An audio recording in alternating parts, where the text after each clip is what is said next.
Hello student, मैं विवेक कुमार स्वागत करता हूं मैं अपने ही यूट्यूब चैनल एक्सीलेंट कॉलेज में।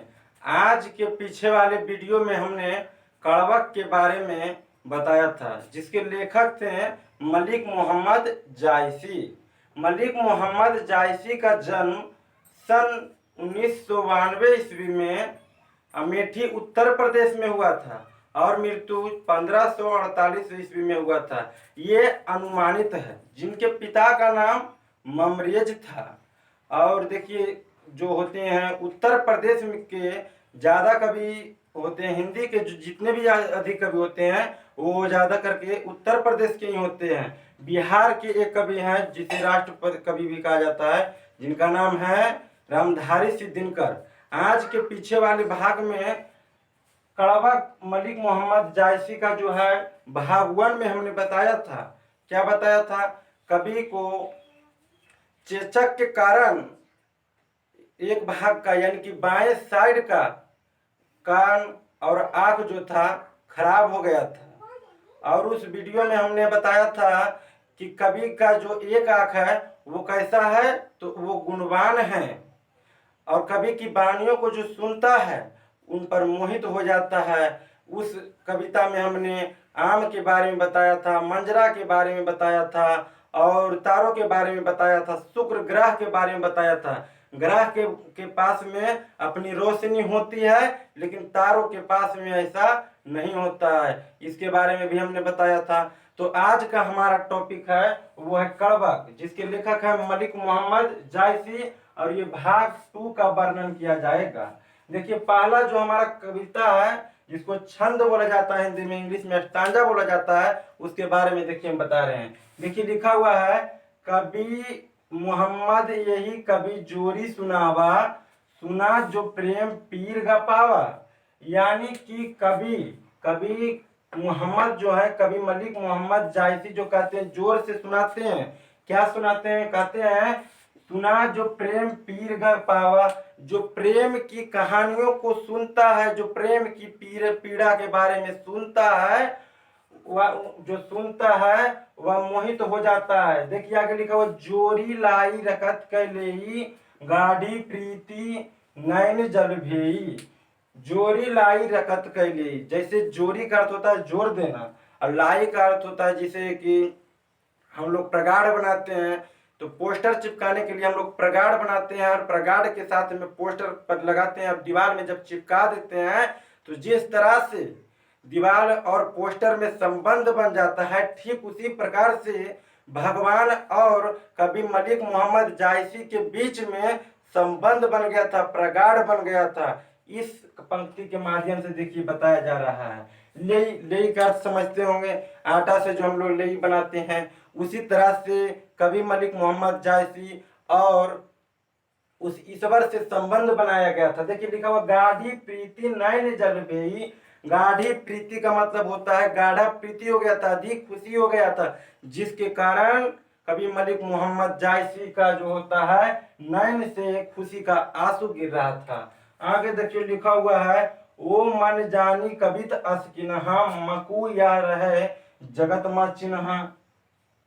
वो मन है, कवि कह रहे हैं कि वो मन है जिसका जो यहाँ पृथ्वी पर जो अच्छा काम करता है उसका जो यहाँ पर जो रहता है वहां पर कृति रह जाती है, उसका रूप नहीं रहता, उसका गुण रहता है। वही बात कहा जा रहा है, मकू या रहे, मैं तो यहाँ नहीं रहूंगा लेकिन इस संसार में जो मेरा चिन्ह है, मेरी कृति है, जिस तरह से मैंने काम किया है, लोग इस संसार में याद करेंगे। जब तक यह संसार रहेगा जब तक याद करेंगे। आगे देखिए लिखा हुआ है, कहाँ गया रत्न सेनी अस राजा, कहाँ सुबह असी बुद्धि उपराजा।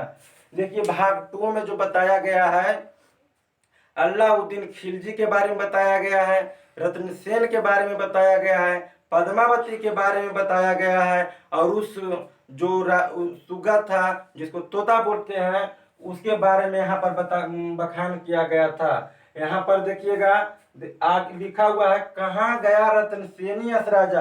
वो राजा कहाँ गए जो रत्नसेन थे और वो कहाँ सुग्गा गया। देखिए सुगा का अर्थ होता है सुग्गा, जिसको तोता, यानी कि तोता को हम जो सिखाते हैं वही सीख करके देखिए बार बार वो रट्टा मारते रहता है। कुछ भी सिखाइएगा, उसके पास दिमाग तो अधिक नहीं होता है, लेकिन वो उस बात का रट्टा मारते रहता है। वो नजदीक में ही रहता था, किसके नजदीक में? रत्नसेन के नजदीक में रहता था। वो बात जो सुगा था वो बुद्धिमान था। आगे देखिए लिखा हुआ, कहाँ अलाउद्दीन सुल्तानू, कहाँ राघव जेई किन्हीं बखानू। यानी कहाँ गया वो अलाउद्दीन सुल्तान और कहाँ गया वो राघव, जो कि पद्मावती के बारे में, उनकी सुंदरता के बारे में जाकर के अलाउद्दीन खिलजी को जाकर के बताया था। इस संसार में, इस पृथ्वी पर कुछ नहीं रह जाता, सिर्फ उसकी कृति रह जाती है।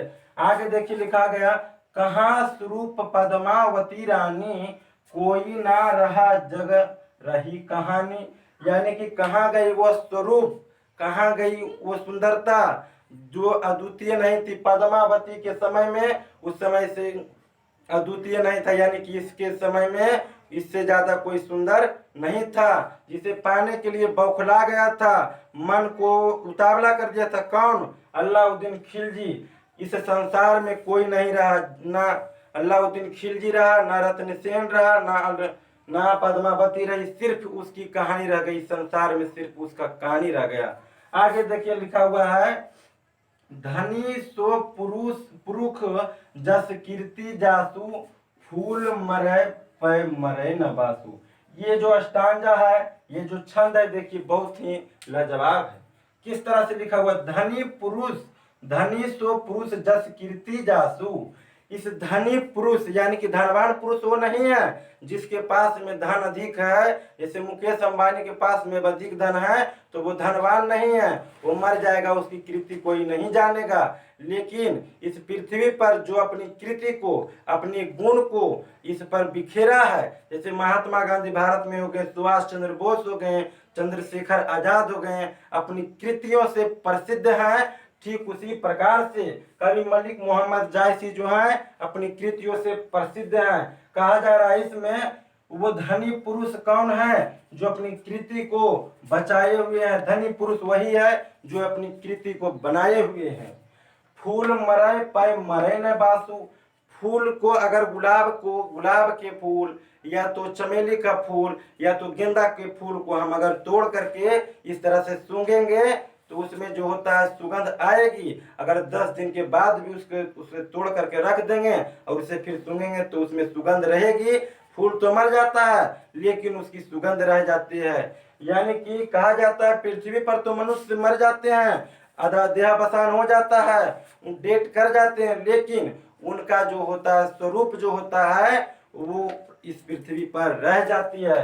किस तरह से रह जाती है? देखिए लिखा हुआ है, केई ना जगत जस बेचा, केई ना ली जस मोल। कोई इस पृथ्वी पर अपनी कृतियों को नहीं बेचता है और ना ही किसी कृति को मोल लिया जाता है। अगर कोई बच्चा बोलता है कि हम पढ़ने के लिए विद्यालय नहीं जाएंगे, हम पढ़ाई को ही मोल खरीद लेंगे, तो इस पृथ्वी पर पढ़ाई का कोई मोल नहीं है, उसका कोई रुपया नहीं है, उसके बारे में कोई कह नहीं सकता है। वही बात इसमें देखिए कहा जा रहा है, कोई केई ना जगत जस बेचा। कोई इस संसार में अपने जस को नहीं बेचा। देखिए यहाँ पर जस लिखा हुआ है और जस का अर्थ होता है यश और यश का अर्थ होता है प्रतिष्ठा, इज्जत जिसको बोला जाता है। यानी कि देखिए यहाँ पर लिखा हुआ है अवधि, और अवधि का जो अर्थ होता है वो होता है भाषा। अब नीचे देखिए वही जो अवधि लिखेंगे हम, और अवधि का जो अर्थ होता है वो होता है समय। यानी हर्षई और दीर्घई में कितना अंतर है? अवध, अवध जो पड़ता है वो पड़ता है उत्तर प्रदेश में। यानी कि अवध का जो भाषा, ये जो लिखा गया है, ये जो चैप्टर लिखा गया है वो अवधी भाषा में लिखा गया है। वे उत्तर प्रदेश के जो कवि थे, ये जो इसके बारे में बताया था। ये अवधि का अर्थ होता है भाषा और ये अवधि का जो अर्थ होता है वो होता है समय। जैसे कोई व्यक्ति खाना खा रहा है तो बोलेगा कि खाना खाने वक्त बोलेगा कि मुझे सैंधव चाहिए, तो सैंधव जो है पर्यायवाची शब्द है।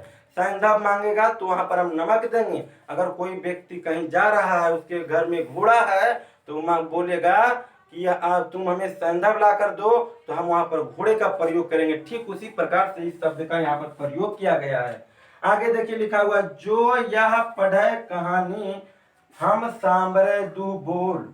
मतलब जो इस कविता के बारे में पढ़ता है, जो इस कविता के बारे में पढ़ता है वो मेरे बारे में यानी कि कवि मलिक मोहम्मद जायसी के बारे में वो दो बोली जरूर बोलता है और ये जरूर बताता है कि ये कवि कैसे थे। और देखिए इन्हें कहा जाता है प्रेम के पीर कवि, यानी कि प्रेम की भावनाओं को लिखते हैं। किस तरह से लिखते हैं यहाँ तक हमने आपको बताया है। तो देखिए मेरा चैनल आप लोगों को अच्छा लगे मेरे चैनल को लाइक कीजिए, शेयर कीजिए, सब्सक्राइब कीजिए और कमेंट करके बताइए कि कड़वा चैप्टर आप लोगों को कैसा लगा। तो कल 15 अगस्त है, अभी लॉकडाउन का समय चल रहा है। तो हम लोग जानते हैं कि 15 अगस्त को मतलब कि भीड़ में नहीं मना सकते हैं, सोशल डिस्टेंसिंग का पालन करने के लिए कहा जा रहा है सरकार के द्वारा। और ये भी नहीं बताया जा सकता कि कोरोना वायरस कब खत्म होगा, इसके बारे में भी कोई जानकारी नहीं मिला हुआ है। कल स्वतंत्रता दिवस है, स्वतंत्रता दिवस को आप लोग अच्छी तरीके से घर में मनाइए और खुशी मनाइए। कल देखिए 15 अगस्त है, कल हमारा जन्मदिन भी है, कल हमारा बर्थडे है। आप लोग को निमंत्रण है, आप लोग हमारा घर जरूर आइएगा हमारे बर्थडे में। Thank you, bye.